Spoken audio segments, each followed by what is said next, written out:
Shalom, shalom, shalom, shalom. Selamat pagi dan selamat hari Minggu. Minggu tanggal 19 Juni tahun 2022. Sejahteralah hidup kita di sepanjang hari yang luar biasa ini. Amin. Dan karena kita akan kembali berjumpa dalam ibadah di rumah Tuhan, dan bersukacitalah karena itu. Namun gereja kita masih terus mewadahi jemaat Tuhan yang memang harus beribadah secara online karena kondisi kesehatan dan fisik saudara, serta mungkin ada alasan-alasan urgen lainnya.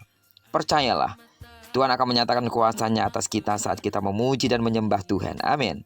Terlebih ketika Tuhan akan bicara kepada kita lewat kebenaran firman yang akan dibentangkan untuk kita semua. Baiklah, sebelum kita lebih jauh bersiap-siap untuk datang ke rumah Tuhan beribadah, izinkan kembali Tuhan bicara melalui pembacaan Alkitab satu hari satu pasal yang akan kita ambil dari pembacaan 66 hari bersama Yesaya. Dan puji Tuhan, hari ini kita telah berada di hari yang ke-51. Maka kita akan membaca kitab Yesaya pasal yang ke-51, ayat yang pertama sampai dengan ayat yang ke-23. Judul perenungan kita di minggu pagi yang luar biasa ini, dipulihkan secara sempurna. Sebagai pengantar renungan ini saya akan coba bacakan untuk kita ayatnya yang ketiga. Sebab Tuhan menghibur Sion, menghibur segala reruntuhannya. Ia membuat padang gurunnya seperti taman Eden, dan padang belantaranya seperti taman Tuhan. Di situ terdapat kegirangan dan sukacita, nyanyian syukur dan lagu yang nyaring. Sidang jemaat Tuhan, jika kita diberikan pertanyaan antara aspek fisik dan rohani, manakah yang lebih penting? Persoalan dalam pertanyaan inilah yang tampaknya terdapat dalam kata-kata penghiburan Allah kepada Sion. Tuhan akan membangun kembali kota itu dan memulihkan sukacita mereka seperti sedia kala. Akan tetapi, pemulihan yang Tuhan kehendaki tidak hanya bersifat fisik, melainkan pemulihan rohani juga. Oleh karena itu di bagian ini terdapat padanan kata perintah untuk mendengarkan sebanyak 6 kali. Ini cukup banyak dan yang mereka dengar adalah pengajaran dan hukum Tuhan.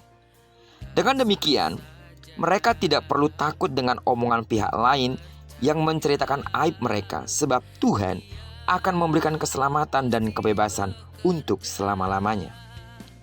Pasal ini menggambarkan bahwa Tuhan akan memulihkan Sion seperti Taman Eden. Ini adalah sebuah gambaran pemulihan yang sejati, yakni keadaan yang amat baik dan hidup berelasi bersama-sama dengan Tuhan. Keadaan pemulihan rohani inilah yang terpenting, sebab pemulihan fisik tidak akan bertahan selamanya, tidak mendatangkan sukacita yang sesungguhnya, dan tidak memberi keselamatan kekal kepada mereka. Sebaliknya, pemulihan rohani menghasilkan pemahaman yang baru dan sikap yang taat akan pengajaran serta hukum Tuhan. Sama halnya seperti kisah Ayub yang sudah pernah kita baca, bahwa Ayub tidak hanya menerima kembali hal-hal jasmani dari Tuhan, tetapi juga pemulihan tentang pemahaman mengenai Tuhan yang Maha Kuasa. Meskipun sesungguhnya pada zaman Yesaya pemulihan ini belum tergenapi sepenuhnya. Pemulihan rohani yang sempurna hanya ada dalam Yesus Kristus yang memulihkan perdamaian antara Allah dan manusia, sehingga membawa umat Tuhan kepada keselamatan yang kekal. Karena itu sidang jemaat Tuhan yang saya kasih dalam nama Tuhan Yesus, di minggu pagi yang luar biasa ini, biarlah kiranya kita dengan rendah hati meminta Tuhan untuk terus memulihkan kerohanian kita, sehingga kita mengalami pemulihan relasi dengan Tuhan sebagai berkat terbesar di sepanjang hidup kita. Dengan demikian, kita makin mengenal Tuhan, terus mendengar pengajarannya, dan mengikuti hukumnya dengan sukacita.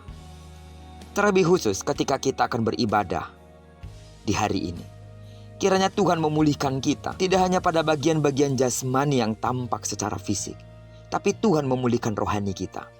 Tuhan memulihkan hubungan kita. Tuhan memperbaharui pikiran kita, pemahaman kita. Kebenaran Allah menyatu di dalam kita. Karena ketika kebenaran Allah telah menyatu di dalam kita, hal fisik bukanlah hal yang utama. Meskipun itu penting, tapi ada hal yang jauh lebih penting. Sebab firman-Nya jelas, ketika kita telah menemukan kerajaan Allah dan kebenarannya, maka segala sesuatu yang berbentuk fisik akan mengikuti kita. Kiranya di dalam ibadah kita hari ini, kita semua menemukan dan menerima pemulihan dari Tuhan. Amin. Karena itu persiapkanlah diri sebaik-baiknya. Bawalah persembahan terbaiknya, yaitu hidupmu sungguh di hadapan Tuhan. Waktu yang saudara investasikan kepada Tuhan hari ini, dari rumah menuju rumah Tuhan dan selama ada di rumah Tuhan, mungkin membutuhkan 2-3 jam saat Anda berjalan dan pulang kembali ke rumah.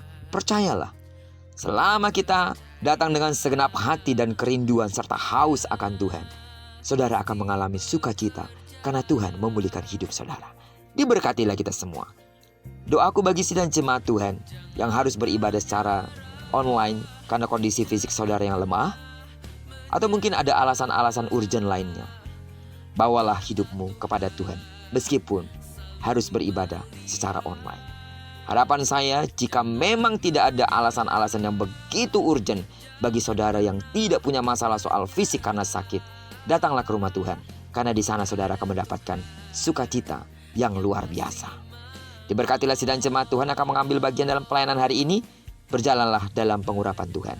Diberkatilah kita sepanjang hari ini dan digenapi firman yang telah berjanji bahwa apa yang dikerjakan tangan kanan dan tangan kiri kita pasti dibuatnya berhasil.